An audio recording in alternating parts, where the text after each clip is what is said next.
Jake Arky. Boy detective. Boy detective indeed. PI. I'm going to tell you guys a story about my first kiss.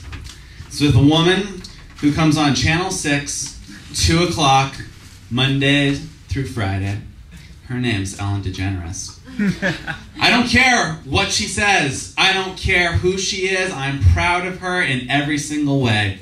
But I loved Ellen DeGeneres at the time I was 12 years old. To me, as the hormones were starting to kick in, there was nobody funnier, cuter, more amazing than Ellen D.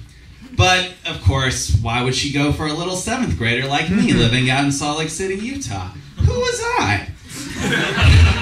So I had to find a replacement. And that replacement came in the form of Andrea Glade. Andrea Glade looked like Ellen. She sounded like Ellen. She had the same type of sense of humor as Ellen. She was also extremely wealthy, connected into the Glade smelling empire. So she always smelled fantastic on top of that. We knew each other through elementary school, and then we went to different junior highs after I had moved out of the neighborhood that we lived in. But one day, I was back in the old neighborhood, jumping on the old trampoline, playing the old Nintendo 64. And who was there playing GoldenEye with me? That's right, Andrea Glade, smelling as fresh as ever. She was really looking awesome, as any 8th grader at that point in time can look, you know. She was letting her hair grow long, the anthills were starting to form. She was looking great for an 8th grader. And I say that as 8th grader to 8th grader, not as me to an 8th grader, so get that out of your head. But it's getting late. Our fingers are wearing down from the N64, and you know, it's time to go home. She says, well, you know, my dad can give you a ride home. We just have to walk the 1 mile to my house and he'll drive you home. I say, great. We start walking past the old neighborhood. I'm getting a little misty-eyed. And she says, hey, do you want to see a dead cat? Yeah, I want to see a dead cat. Absolutely. This is so cool. You're the coolest person. You might even be cooler than Ellen. But we'll wait and see.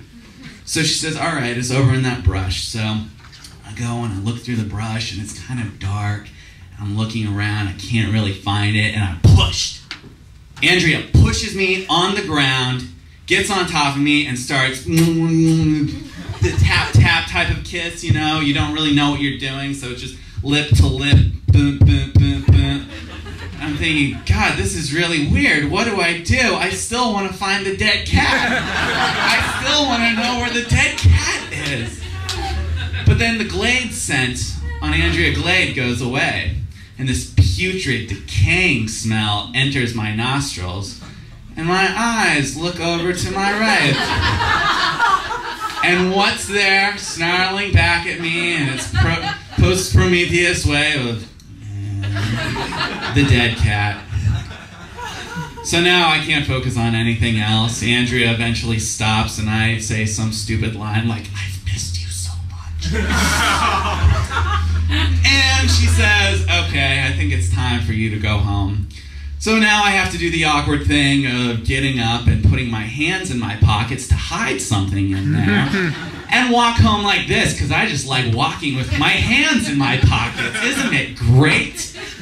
And we get to her house, and I still got my hands in my pockets, and she says, well, my dad's going to take you home now. So I have to get in the car with her dad, and only her dad, and this in my pants. And it's really awkward, and it's really embarrassing, but at the same time, it's also really lovely. Because I don't know about you, I don't know how your first kiss went down, but mine was great. And it's awesome because I get to relive it on Channel 6 at 2 p.m. Mondays through Fridays. Thank you.